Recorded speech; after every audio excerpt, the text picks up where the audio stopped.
ኃጢአትን ስትሰራ ይጥለኛል ብለህ የተማመንክበትን ጉልበት እግዚአብሔር ያስወጣኛል ብለህ እንዴት መተማመን ያቅታል?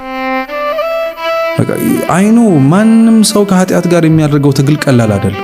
ማንም ሰው ቅዱስ ጳውሎስ እንዲያውም እስከ ደም ጠብታ መፍሰስ ድረስ ነው ታገሉ የሚል በጣም ከባድ ነው። እውነቴን ነው የምልህ። ለምን ኃጢአት መምጫ መንገዱ እንደ በሽታ የሚታወቅ ብቻ አይደለም። ባልጠበቅከው መንገድ ነው ኃጢአት የሚጥልህ።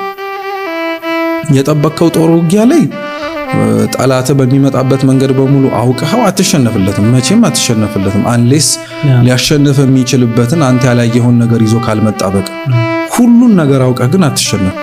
ኃጢአት ማለት እንደዛ ነው። መቼ እንደሚጥልህ እንዴት እንደሚጥልህ አታውቅም። ኃጢአት ውስጥ ግን እኛ የረሳነው ኪወርድ ምን መሰለህ? በኃጢአት ውስጥ ግን ከመውደቅህ ባለፈ የምትነሳበትን መንገድ እዛው ውስጥ አለልህ። አይገርምም? እና ኃጢአትን እንደዚህ አድርገን አንረዳውም እኛ። ኃጢአት ሰዎችን ከእግዚአብሔር እንደምታርቃቸው እንደምታሳጣቸው አምላካቸውንም ጭምር በዛው መንገድ ውስጥ ግን ያጣኸውን እግዚአብሔርን እና የበደልከውን አምላክህን እውነት ልቡናህ ኃጢአቱን እየጠላ ማረግ ግን አቅቶት። አሁን አንዳንድ ወንድም እህቶቻችን እንደዛ ስላሉ ማረጉን እንኳን አይፈልጉት ግን they can't control themselves በቃ I can't ምናምን ይላሉ።